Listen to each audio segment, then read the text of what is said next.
Welcome back, everyone. We are joined again by Larry Johnson, a former CI analyst, to discuss what's going on, primarily in the Middle East. So thank you for coming back on the program. Mayhem, chaos, Middle East. Yeah, it does summarize it. But there is also some, I guess, indications that order or structure might emerge in this chaos, as that's where it would emerge. That is, I read an article of yours arguing that this recent defense pact between Turkey, Saudi Arabia, and Pakistan, that it could have been the way people jumped on how to interpret it. I think it was many people read into maybe their own biases. Some said this will be a new alliance against the Iranians, but you argued that the term of an Islamic NATO is misleading. I was wondering if you could explain why. Yeah, well, and I've had fun with it, because I called it the Middle East Treaty Organization. Like instead of NATO, we got MeToo or Me Too. But I was initially skeptical when they did this, although it was clear it had been in the works for a while, because when the United States and Iran were meeting in Switzerland in June, the Iranians there was a meeting with the Iranian foreign minister, as well as Pakistan, Turkey, and Egypt, all in Cairo at the same time. And so I presumed at the time they were talking about a regional security arrangement. But when it was announced, 2 weeks ago, with no Egypt present and no Iran present, I thought, well, okay. On paper, yeah, Turkey's got the second largest army in NATO. Of all official NATO members. Previously, it was the third largest by counting Ukraine as a de facto member. Ukraine had the larger army. Saudi Arabia was ostensibly seen as the banker, the guys with the money, except they're sort of bankrupt right now. They're not in great financial straits. And then Pakistan brings nuclear weapons to the table. So an interesting alliance. Well, then we got news yesterday that Asim Munir is in Iran now. And he was carrying with him both bringing Iran into the Mecca agreement, we'll call it that. And, there's words that others are out there on the invitation list or asking to get in, such as Bangladesh, Egypt, Syria. So this thing looks like it actually may be acquiring life, particularly if Iran comes in. Now, at the same time, Munir is supposed to be talking to Iran as well about an expanded trade relationship. This in the face of the U.S. threat to punish any nations that trade with Iran. Now, this is not unusual in light of what Pakistan did back, I think it was in April. That when the United States first announced this blockade, it effectively stopped the offensive action, but announced the blockade of Iran. And within 2 days, Pakistan said, hey, we're opening 6 landlines from our ports on the southern coast of Pakistan that are going to go straight into Iran, 6 overland routes for trade. And then when you step back and say, okay, how important is the trade relationship between Pakistan and Iran? Well, Iran supplies 70% of basically the propane gas, or the natural gas that Pakistan uses. And that is, street vendors use it for cooking, and people use it for, heating homes in some cases and in the winter, and also for industrial purposes. So it's Pakistan doesn't have a good alternative source for that. So they need Iran. And my understanding is Iran imports rice from Pakistan. So the countries do have a basis for a mutually beneficial economic relationship. So this is, I think what we may be seeing are the foundations of this new international security architecture for the Middle East. Because if you recall, when Foreign Minister Araghchi was in Iran back the end of April, and in St. Petersburg, met with Putin, and afterwards Putin came out and said, hey, we need a new security architecture. And then 1 week later, Araghchi makes his pilgrimage to Beijing and is meeting with Foreign Minister Wang Yi. And Wang Yi says basically the same thing as Vladimir Putin. Now, that's not coincidence. Those two governments are coordinating a policy. And then at the same time that they're doing that, I think there are diplomatic moves that we're simply not seeing, that are being kept below the surface, that are not being reported. And because China and Russia are serious about building this separate international political, military, or political, economic, perhaps military organization that's going to be outside the control of the United States and NATO, and particularly on the economic front. And that is where, the United States keeps sort of stepping, or Trump keeps, shooting himself in the foot, or some other part of one of his other appendages, with his constant threats against, most recently, threatening to bomb countries that didn't buy U.S. Treasury bonds. Now, there is an effective sales technique. I hold a gun to your head. You want to buy my product? When you do that to enough countries, they start looking for another way to get out of that relationship. And so now, in the past 2 weeks, he's basically insulted, threatened South Korea, Oman, threatened to bomb them, had 50% tariffs on Canada. They've been in tense trade relations with Brazil. And here's China offering all these countries, hey, we'll trade in your currency, you trade in our currency, and you don't have to worry about going to get any letter of credit from a U.S. bank or any movement of money through SWIFT. You can handle it through SIPs.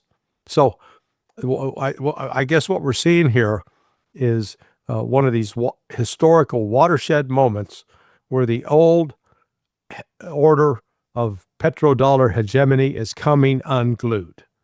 And it's not just on the economic front, it's on the political front, it's on the military front, and Trump doesn't have a good answer for it.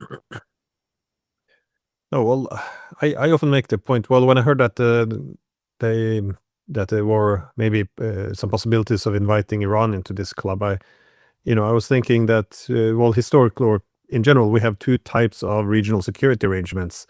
That is, we have alliances in which country A and B cooperate against a non-member like country C, and then you have collective security arrangements where country A and B seek security with each other instead of against each other. And I think that's a very important this distinction. That is, if people really want to understand why we have a war in Europe now, one has to understand how we made that shift after the Cold War, because initially we did have agreements with the Russians. The Charter of Paris for a New Europe, we had agreement where we would seek security with each other, not the bloc system against each other. That is, Russia was supposed to be included in the new security architecture. And in such a security arrangement, you seek indivisible security. So if it was in the Middle East, such as the Iranians, the Saudis, they agree, okay, Iran should not enhance its security at the expense of the Saudis, and then they find mechanisms of, having this reciprocity. What happened in Europe is this was the agreement. We had a deal. We even, in '94, developed the OSCE, our own security institution, which was inclusive. And then we came up with the idea, well, the Russians are weak. Why are we doing this? Let's expand NATO instead. And that's kind of what NATO expansion represented. We threw away this collective security institution to go back to bloc politics. That is, all this dream about the common European home of Gorbachev, all this went out the window. Instead, we said, we're going to return to bloc politics.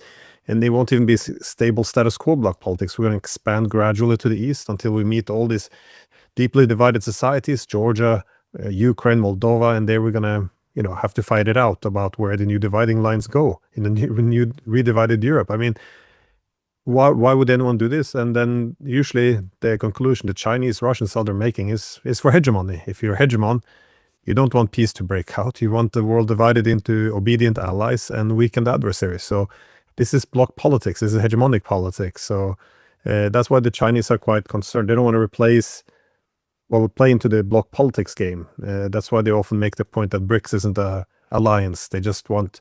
It's more than an alliance. It's for countries to seek security with each other, not be dependent on going against the U.S. So no, I don't know. I would be hopeful if Iran would be allowed to join this club, because not just about Iran, it signifies security as indivisible security instead of this crazy hegemonic Game of Thrones crazy, war projects. But what can Trump though do if he wants to throw a stick into this? I mean, as you said, he threatened to bomb the hell out of Oman if they made any deals with Iran. Do you see any indications they might do something similar in terms of not having a collective security architecture in the Middle East? Yeah, they're going to continue to try to use whatever remaining economic leverage they have over Saudis, Qatar, Kuwait, Bahrain. That's what's really interesting, because some of the reports indicate that not only are they looking at Iran, but also Qatar, Bahrain, Kuwait, that there have been contacts with them and Iran over the last couple of weeks. And even though those countries have been hit by Iran, and Iran was going after the U.S. military bases, Iran is still reaching out to them saying, hey, we don't have to constantly be at each other's throats. Now, this is the reality. When you go back and look at the last 46 years of U.S. policy in West Asia, from the time starting from 1979 with the overthrow of the Shah and the rise of the Islamic Republic, the United States embarked on a policy of confrontation with Iran and subversion of the Iranian government. And it used, through CIA findings, used the CIA to work with the Gulf Arabs, pitching it as, hey, this is a fight, basically Sunni versus Shia Islam. This is a fight against the true Muslims, against these upstarts, these apostates. And, it wasn't always in religious terms, but it started with the war, funding the war, helping fund the war with Saddam Hussein against Iran. Again, the United States was the role of a director in an orchestra, orchestrating the support for Iraq that came via Saudis, Qatar, even the UAE. Then the United States continued to, it was going simultaneously after both Russia, after 1991, and after Iran. And it relied upon a relationship that, developed in the 1980s with the Mujahideen in Afghanistan. And again, so very radical groups that the United States established relationships with through the CIA and through Pakistan. Pakistan played an enabling role in this as well. And then once that war was over, it wasn't, okay, everybody go back to the corners. The United States we continued to play a dual track. On the one hand, we claimed that we were fighting a new war on terror. At the same time, we were funding the very groups that were engaged in that war on terror against us. And we did it in Bosnia. And then we did it with the Second Chechen War in Russia. And then it extended once we went into Iraq. It extended there to building an alliance with the Mujahideen al-Khalq and carrying out terrorist attacks against Iran. And it expanded in 2012, where no longer Russia wasn't so much the primary target as Iran became the primary target. And taking Bashar al-Assad out was both a way to put a finger in the eye of the Iranians as well as Russia. So like I said, we've seen this whole narrative that it's not unique to a particular, it's actually been an integral part of U.S. policy to support radical Islamists for the purpose of both weakening Russia and weakening Iran. And now it looks like the Gulf Arabs, who have been used as they were the piggy bank for all this. The United States would get them to fund it. And now I think they're starting to say, wait a second, this has been hurting us, not helping us. And, if they're now ready to move away from that, I think all are ready except the UAE. UAE is the one, I think it's still going to be, because of its, Israelis have had control of that place for years. And I think it's going to take, you're going to see another military strike by Iran against the UAE in the coming weeks. Well, the way the U.S. financed these radical groups, and actually Iran fought them. I think people often fail to recognize this, and because whenever they talk about Iran, they talk, in the same sentence as suicide bombers. It was a bit like they did with Al-Qaeda. They Right. remember before the invasion of Iraq, they mentioned like, the September 11 and then Saddam Hussein in the same sentence, enough time until people thought they kind of were the same groups almost, even though they, or, despised each other. But it was same with Iran. I mean, a lot of these terror groups, which have been, terrorizing the region and, of course, doing these attacks in the West as well.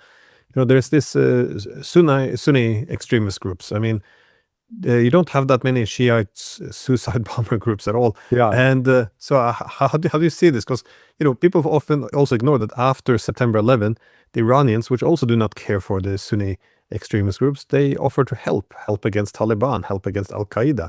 And the U.S. ended up joining, like in Syria, joining Al-Qaeda instead, putting one of their leaders in power after the top. I mean, you can't make this up, though. Yeah. It's just nonsensical. And look, I wrote a piece.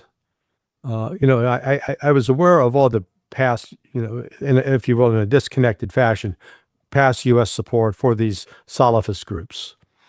But it was only when I wrote sort of a summary piece explaining why this charge that Iran is the #1 sponsor of terrorism is just a lie. And it was fortunate Zero Hedge picked it up, but it's posted 5 days ago at sonar21.com, and I encourage people to read it. As I'm going through it, it suddenly dawned upon me. I said, hey, listen, because you step back and say, why would the United States provide financial support through intelligence organizations to the very groups that we claim we're fighting in a war on terror? Why would we? It's contradictory. Why would we have Cofer Black calling upon people, if you've got any information about bin Laden, let us know, and yet other elements of the CIA were working with the bin Laden folks? Why would that happen? And it comes down to getting Iran, destroying Iran. That was the primary, and to also Russia. So it was this, let's call it a two-edged policy that would cut both Russia and cut Iran, and yet in that it was never reconciled with our overt claims about, we're fighting a war on terror, and that's why we're in Afghanistan and why we're in Iraq, etc. And I think, apart from the fact that this policy has proved to be bankrupt, and as you noted, on the one minute we've got a $10 million reward on the head of al-Jilani. Next minute, we help him trim his beard up. We put him in let's call it a high-end Bond Street suit. Give him some wingtip shoes. He's not wearing sandals anymore, and then we change his name and call him al-Shara, President al-Shara. And historically we've seen similar transformations. I mean, Menachem Begin, and he was formerly part of the Irgun, a terrorist, there's a Zionist terrorist organization, and there was also, so there were at least two prime ministers. Yitzhak Shamir, I think, he was also a member of a terrorist group in Israel. So we've done that before, but now we're just being very blatant about it. And it's now, I think, within the Gulf Arabs, they were promised, hey, if you do this, it'll bring you security. Well, they're not more secure now. They've suffered significant economic losses. Both Saudis and Qatar, they're in some tough financial straits right now. They don't, they're living off their savings, so to speak. And the prospects for Qatar to, start raking in the dollars again is quite limited. So as a rational person is going to sit down and think, what? We need to have positive relations with Iran so that, the economies start working again. And as they do that, then it's a direct challenge, direct slap in the face to Scott Bessent and to Donald Trump. Yeah, about the Jolani issue, I was most surprised about how quickly the whole rewrite was done, because it's not the first time you see this kind of operation where you have to rebrand someone, but how quickly it was, because as you said, he was still on the list of international terrorists. He was an Al-Qaeda leader, and then within a few days, they put a suit on him, they changed his name, And now he's a moderate. Look at him. I mean, it didn't take more, and all you need was a media that thinks its job is to parrot the talking points of the government, and no real problem there. No criticism. But it's not just the war issue. As you said, it's also the economic problems now, and you among other people have said that the ability of the Trump administration to manipulate the oil prices is only will only work for so long. And Right. we now saw that after Trump announced economic D-Day, Bessent argued that he was quite surprised he couldn't understand or explain why the oil prices would be going up. But did you see the general control over the ability to manipulate the energy markets is coming to an end? Oh, yeah, yeah. At least, in the movie Casablanca, Claude Rains, who played the police inspector, at least when he claimed that he was surprised that there was gambling in the casino, he knew there was gambling in the casino. But here's Bessent, who genuinely seemed shocked and, oh my God, why is the price of oil still going up? I announced that we're going to do this day, and it should have come down. He was tacitly admitting that the administration had been manipulating the price of oil. But I wrote another article that laid out and explained why. There are three phases. We need to understand that this war has had an oil supply, three-phased oil supply. Phase one, so let's go from February 28th to say April 5th. During that period, even though the Strait of Hormuz was closed and there were no more wells, all the wells were starting to be shut down, they weren't necessarily pumping. You already had tankers that had been filled up.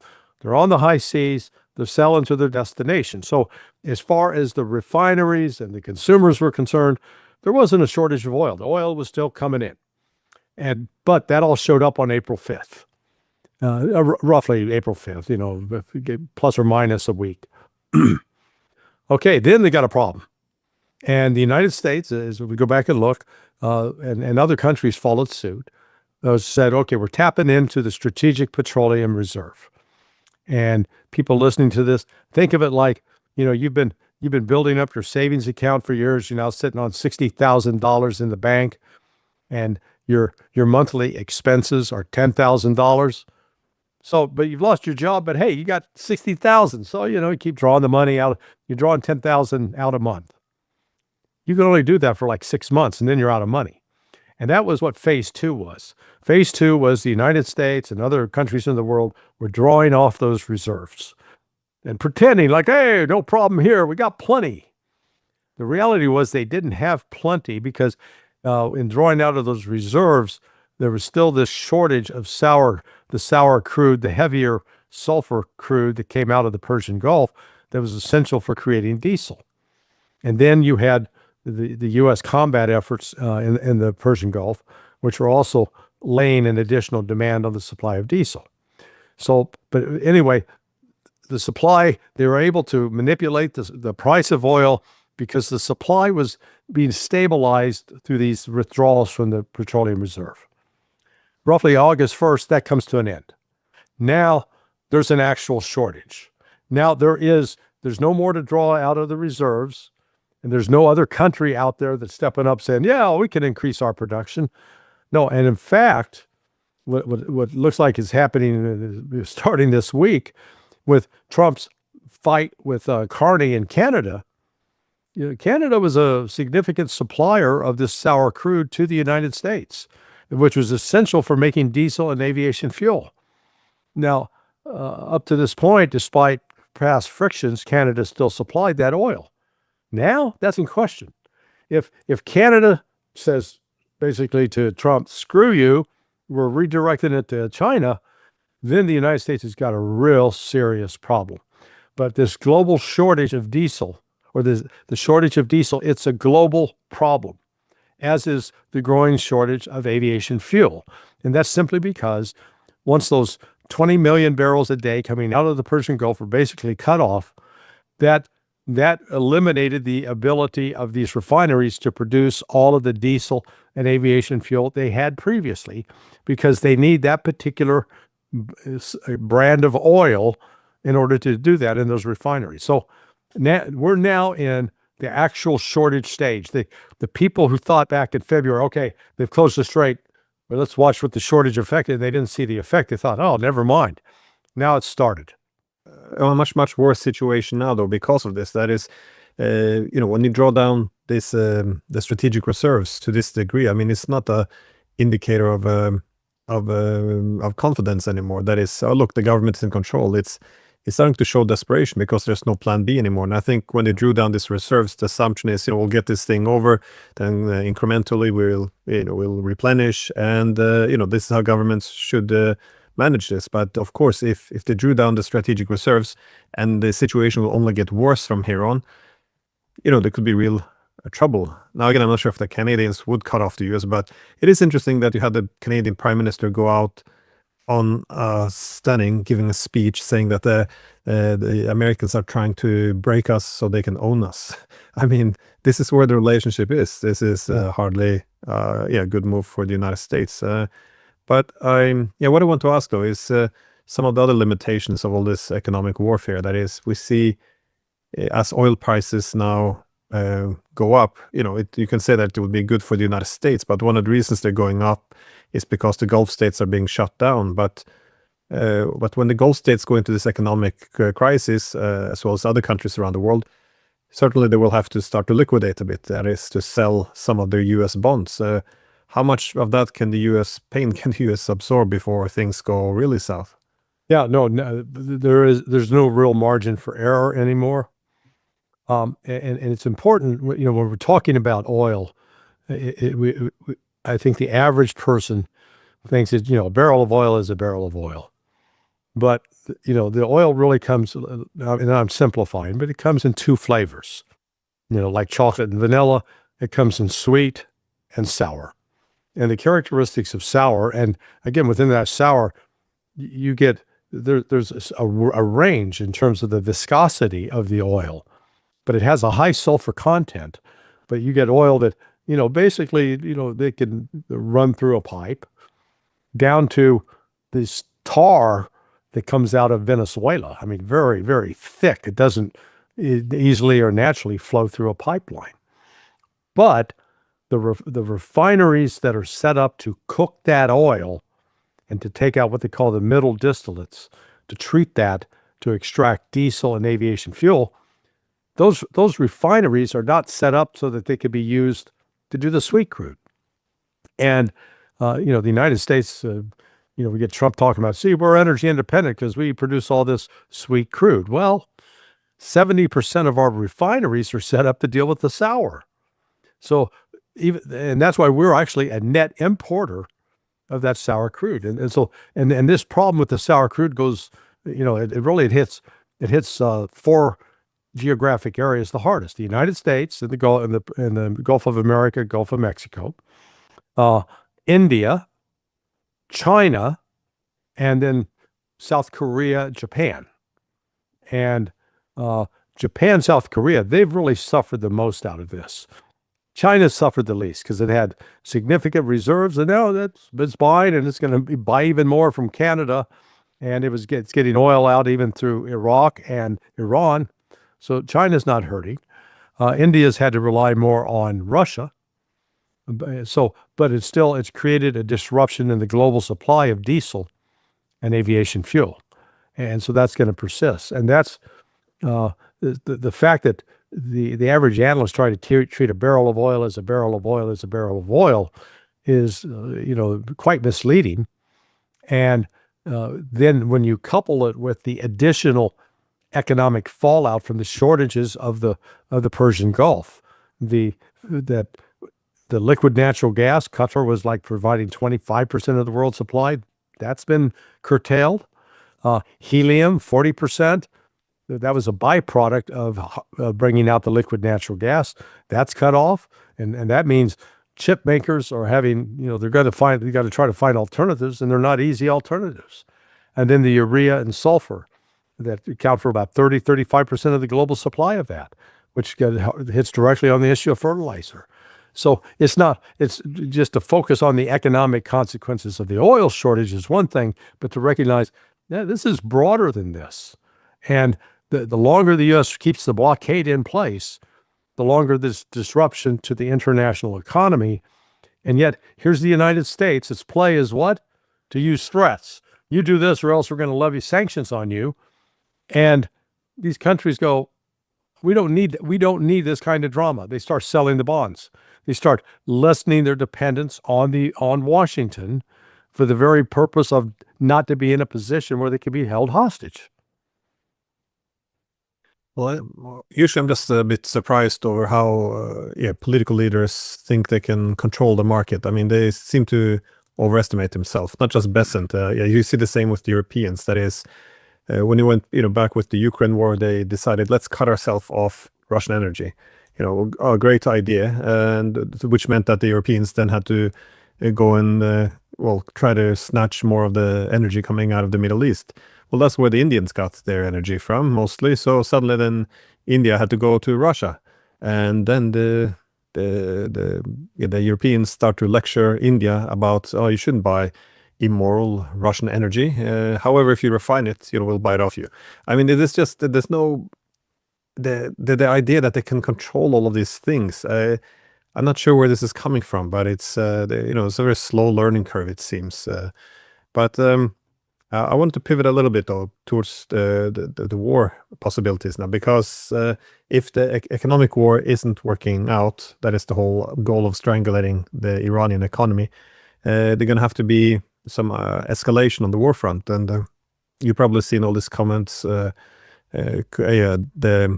they've been discussing now in Washington, the possibility of using tactical nuclear weapons against Iran, I guess with the purpose of making it capitulate. We've seen, yes, several people make these comments, but again, I'm not sure if they're rumors or if it's true, but how are you assessing this situation? Do you think the US could go down that road and actually use nuclear weapons? I can't rule it out, but I think it's unlikely, if for no other reason that there are still enough adults around Trump and that within the Pentagon that they understand the actual stakes that are involved in doing this. Now, what is if you want to call it interesting or troubling development, is that the Majlis, the parliament, the legislature in Iran, is actively considering withdrawing from the Non-Proliferation Treaty, the NPT organization. And the rationale is simple.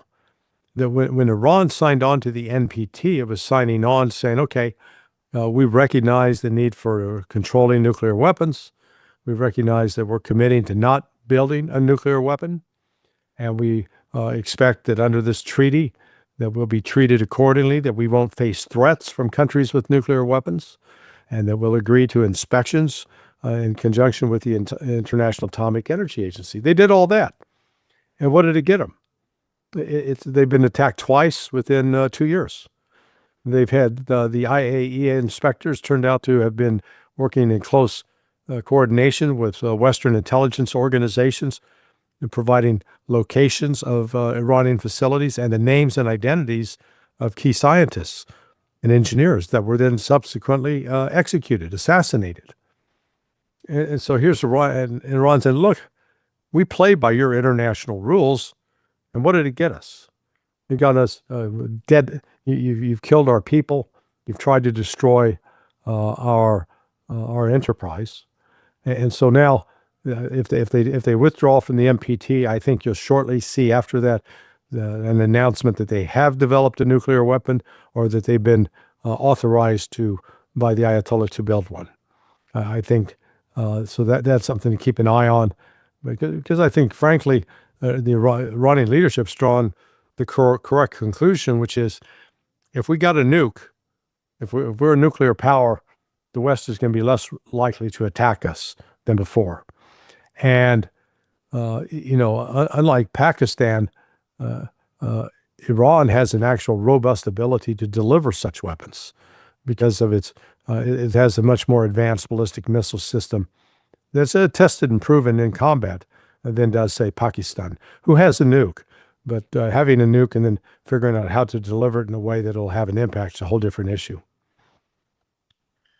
Well, besides the Non-Proliferation Treaty, how do you see the Iranians possibly responding to the United States? Because Now, well, as we discussed, Trump announced this economic D-Day to strangle the Iranian economy, and effectively the message of the U.S. now to the world is you're either with us or against us.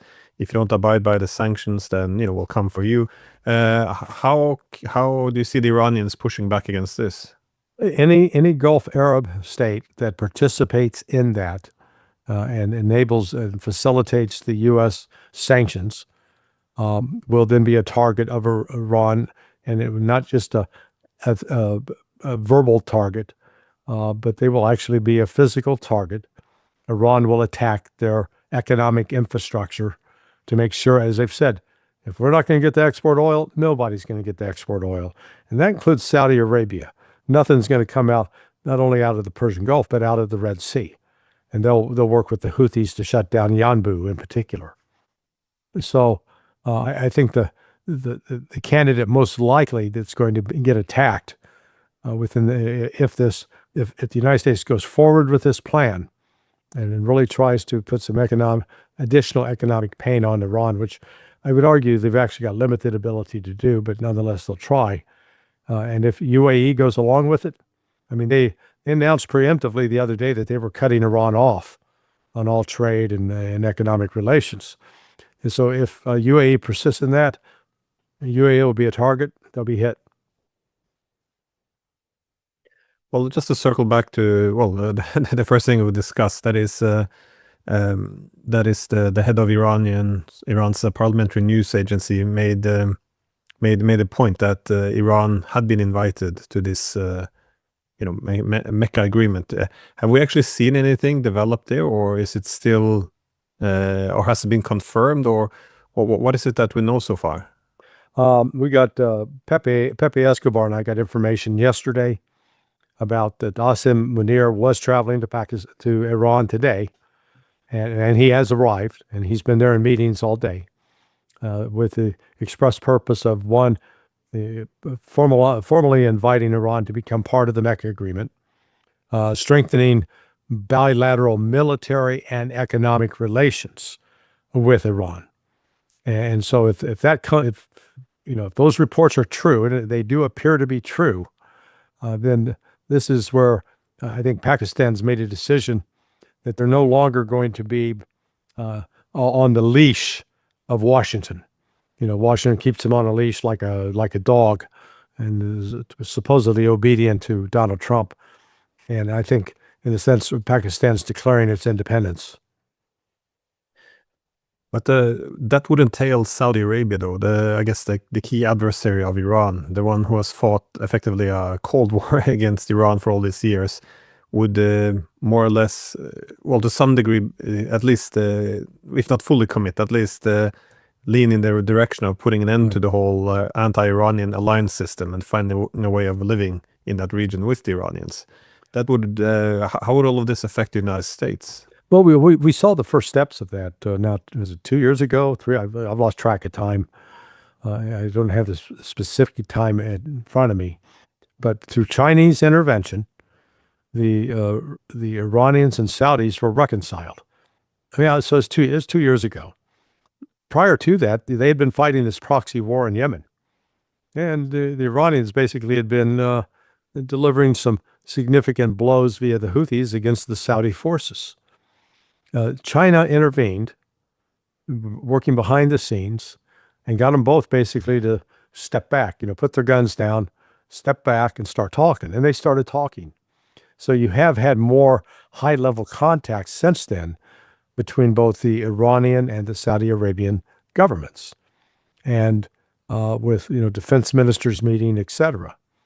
So, and that's where I think it's not just Pakistan playing a role as a mediator, but really the ultimate puppet master behind all this is China, and to a lesser extent Russia, because I think they're dead serious about they need to get the United States out of the Persian Gulf, get the United States out of a variety of countries where the U.S. has been there to stir up, using covert action, opposition to the existing governments or neighboring governments.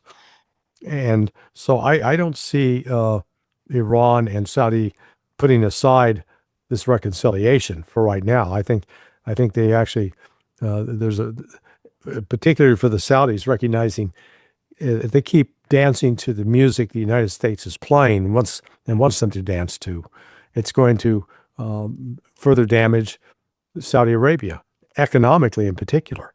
Whereas if they can separate themselves, where they're no longer dependent upon the United States, then there's actually an open road here that the Chinese and Russians are offering that frankly looks a lot more attractive than what the United States can offer. What the United States is offering is buy our bonds, help us fund our deficits. And whereas what's in it for Saudi Arabia? They get to hold a bunch of worthless paper or potentially worthless paper. Or now China's saying, hey, we got bonds, and guess what? They're backed by gold. They got some real backing. The Saudis, I think, will look at that and go, I'm going with the Chinese. Well, I remember that was when the Chinese were, I guess, mediating this efforts between the Saudis and the Iranians to restore relations 3 years ago. I thought it was interesting that that afterwards, this was more or less, well, to some extent successful. After this, the former head of Mossad, he actually came out to comment on the whole deal. That is Ephraim Halevi. He was arguing then that, well, if the Gulf states are going to end this, alliance against Iran, then perhaps we should do too. Yeah. And again, the former head of Mossad arguing that perhaps, well, why do we need a conflict with Iran? A lot of our issues can be resolved. And so you kind of see that, if peace breaks out, the whole alliance system can then collapse. And my first thought was it could be an interesting out for the US, though. That is, if it really wants to pull out more of the Middle East, as the U.S. national security strategy suggested it should, by focusing on the Western Hemisphere and East Asia.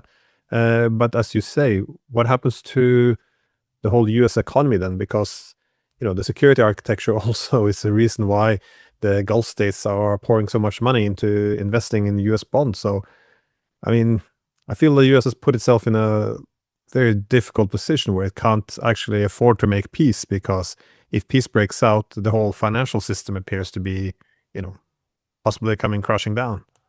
Well, yeah, it is. This is sort of call it Hegelian dialectic in its full glory. That the United States is sowing the seeds of its own destruction through its current policies. It enjoyed being the hegemon, being the reserve currency, but the minute it decided the only way it could maintain its status as the reserve currency is through the use of force, threat, coercion, and sanction, that's when it began losing its ability to stay and maintain its status as the reserve currency. That, prior to the sanctions imposed upon Russia in 2022, the momentum for BRICS, and particularly for China and Russia in their economic cooperation, wasn't really there. I mean, it was just sort of limping along. It was, maybe someday something will come of this. But then it was in, I think, February. Yeah, it was end of January, 1st of February of 2023, when Xi Jinping flew to Moscow, met with Putin, and they came out of that pledging their friendship and solidarity. And and I looked it up. You're right. It's 3 years. About a month after that is when China brought Saudi Arabia and Iran into Beijing, and those two countries restored diplomatic relations. 1st of March. You think that was just a coincidence that what Russia and China decided to start doing, expand their cooperation in the January-February timeframe, that this was just something China, we don't have anything better to do. Let's get the Saudis and Iranians reconciled. No, I think this is part of a broader strategic picture that, or strategic structure that Russia and China are erecting to, refocus the security architecture, not just militarily, but economically. And the acceleration of the development of CIPS, the cross-border interbank payment system, the increased use of the yuan, as a settlement currency, like when the United States tried to sanction China on agricultural products, and China punched back. China went to Brazil and said, "Hey, man, we'll buy up all of your soybeans." And now China is one of the major customers for Brazil, and the purchase is made not with U.S. dollars, but with the respective Chinese, Brazilian currencies. And it's been done through Chinese banks. So it's now entirely outside of this once the dominant U.S.-controlled financial network. And, I think, look, the United States, I think, is going to fight like hell and maybe even engage with further wars in an effort to try to preserve that status, but they can't do it. I think it's mission impossible for them. Sorry, that's the problem of having this continuous, efforts to, I guess, coerce countries into submission is after a while they will learn to decouple. I mean, this is why the Chinese developed an alternative to GPS as well. They discovered, 30 years ago that the United States could just shut down the GPS of one of its ships going to Iran on some charges which proved to be false, just so it essentially could shut down the shipping of any country, any operation, and they realized, well, I guess we can't depend on it anymore. I think this kind of technology is also what you see now in finance, in transportation corridors, and across the board.